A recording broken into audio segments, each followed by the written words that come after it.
নমস্কার বন্ধুরা, আবারও অন্য দিনের মতো রান্নাঘরে হাজির হয়ে গেছি একদম একটা নতুন রেসিপি নিয়ে। সেটা আজকের হলো ভাজা পিঠে।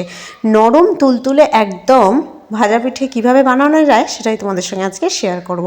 তো দেখো, এখানে 2 কাপ ময়দা নিয়েছি, নিচে 1 কাপ সুজি। ভালো করে যেমন ময়দাটা একটু বেছে নেবে আর সুজিটাও দেখে নেবে যেন পোকা না থাকে। নিলাম চালের গুঁড়ো ওই হাফ কাপের মতো। এরপর দিয়ে দিচ্ছি লবণ, পরিমাণ মতো লবণ দিয়ে দিচ্ছে। ভাজা পিঠে অনেকেই করতে পারেন না, কারণ গোলাটা যার ঠিক হয় না। কারণ আজকের আমার ভিডিওটা একটু না স্কিপ করে যদি এইভাবে ধরে ধরে দেখে করেন, একদম নরম তুলতুলে আর খুব টেস্টি ভাজা পিঠে একদম হবেই। তো জলটা দিয়ে আমি আস্তে আস্তে ব্যাটারটা বানিয়ে নেব। এর মধ্যে আমি এখনও কিন্তু চিনি অ্যাড করিনি, লক্ষ্য করবে ভালো করে। আগে আমি ব্যাটারটাকে ভালো করে জল দিয়ে হালকা করে গুলে নেব, ভালো করে মিশিয়ে নিতে হবে। আর যখন ভাজা পিঠেটা বানানোর প্ল্যান থাকবে, ঠিক তার আধ ঘন্টা আগেই ব্যাটারটা বানাতে হবে। কারণ ব্যাটারটা বানিয়ে আমাকে 10 মিনিট তো রেস্টে রাখতেই হবে, কারণ যে সুজি ব্যাপারটা থাকে না, সেটা একটু ফুললে আরও বেশি নরম তুলতুলে হয় পিঠেটা। তোমার ব্যাটারটা বানানো মোটামুটি হয়ে গেছে। এরপর আমি চিনিটাকে এতে অ্যাড করতেই পারি। দেখো, চিনিটা আমি এতে অ্যাড করছি। বেশ কিছুটা চিনি মিষ্টি অনুযায়ী তোমাদের দেবে। আমি মাঝারি মতো মিষ্টি রাখতে চাই, তাই অল্প করে এতে চিনি অ্যাড করে দিলাম। চিনি অ্যাড করলে গোলার ব্যাটারটা যেটা সেটা একটু পাতলা হয়ে যায়, সেজন্য তোমরা হালকা ময়দা ইউজ করতেই পারো। আমাকে অল্প একটু ময়দা ইউজ করতে হয়েছে, যেহেতু ব্যাটারটা তখন চিনি যত গলে যাবে তত ব্যাটারটা পাতলা হয়ে যাবে।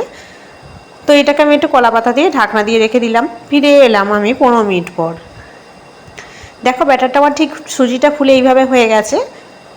তো এতেই আমি পিঠেটা বানাবো। তো কড়াইয়ে আমি বেশ কিছুটা তেল দিয়ে দিচ্ছি। ভাজা পিঠে বানানোর জন্য তেলের পরিমাণটা একটু বেশি লাগবে, আর তেলটা হতে হবে প্রচণ্ড পরিমাণে হিট, না হলে পিঠেগুলো নিচ থেকে, এই যে নিচে বসে যাচ্ছে না, এই নিচ থেকে ছেড়ে ওপরে উঠে নিজে নিচে আসবে না। তো প্রথমটা আমাকে একটু ঘা দিয়ে দিতে হবে। দেখো, একদম লুচির মতো উপরে উঠে আসছে। এখানে তোমরা বাটির সাহায্যে হাত দিয়ে ছাড়তে পারো। আমি এটা একটু খুন্তির সাহায্যে, মানে যে হাতা হয় তার সাহায্যে ছাড়ছি, যাতে হাতে তেলের আঁচটা না লাগে। তো একটা ছেড়ে দিয়েছি, দিয়ে আমি সাইড করে আরেকটাও ছেড়ে দিয়েছি। এইভাবে যদি তোমরা আরও তেল দিতে পারো তাহলে আরও পিঠে ছাড়তে পারবে। তো আমি এইভাবে দুটো করেই দেব। কত সুন্দর ফুলছে দেখো পিঠেটা, খুব দারুণ লাগছে দেখতে, পুরো লুচির মতো লাগছে। তো একটা পিঠে আমার হয়ে গেছে, যেহেতু চিনির পিঠে তাই একটু সাদা হবে। যদি এটা আমি গুড়ের করতাম তাহলে এটা পুরো লাল হতো। তো দেখো, পিঠে আমার কমপ্লিট। এরপর আমি রেখে দিলাম। এইভাবে আমি সবকটা আস্তে আস্তে দিয়ে কড়াই ভেজে নেব। এমন কোনো কঠিন পদ্ধতি নয়, এটা খুবই সহজ। শুধু একটু যদি বুদ্ধি করে একটু পরিমাপ অনুযায়ী সব কিছু দেওয়া যায়, তাহলে কিন্তু একদম পারফেক্ট নরম তুলতুলে ও খুব খুব সুস্বাদু একটা ভাজা পিঠের রেসিপি বানানো হতেই পারে। তো বাড়িতে চটপট এই ভিডিওটা দেখে বাড়িতে সবাইকে বানিয়ে একেবারে খাইয়ে তাক লাগিয়ে দিন। দেখো কি সুন্দর লুচির মধ্যে ফুলছে, দারুণ ফুলছে। আর বুঝতেই পারছো ভেতরটা বেশ ফাঁপা, নরম, কত সুন্দর। দেখো, পুরো লুচির মতো ফুলে গেছে। এইভাবে আমি সবকটা ভেজে নেব। তো দেখো, আমার ভাজা পিঠে ভাজা কমপ্লিট। চিনির হয়েছে বলে আবারও বলছি সাদা হয়েছে, এটা যদি গুড়ের করতাম লাল হয়ে যেত। তো বন্ধুরা, এই ছিল আমার আজকের নতুন একটা সারপ্রাইজ রেসিপি ভাজা পিঠে বানানোর।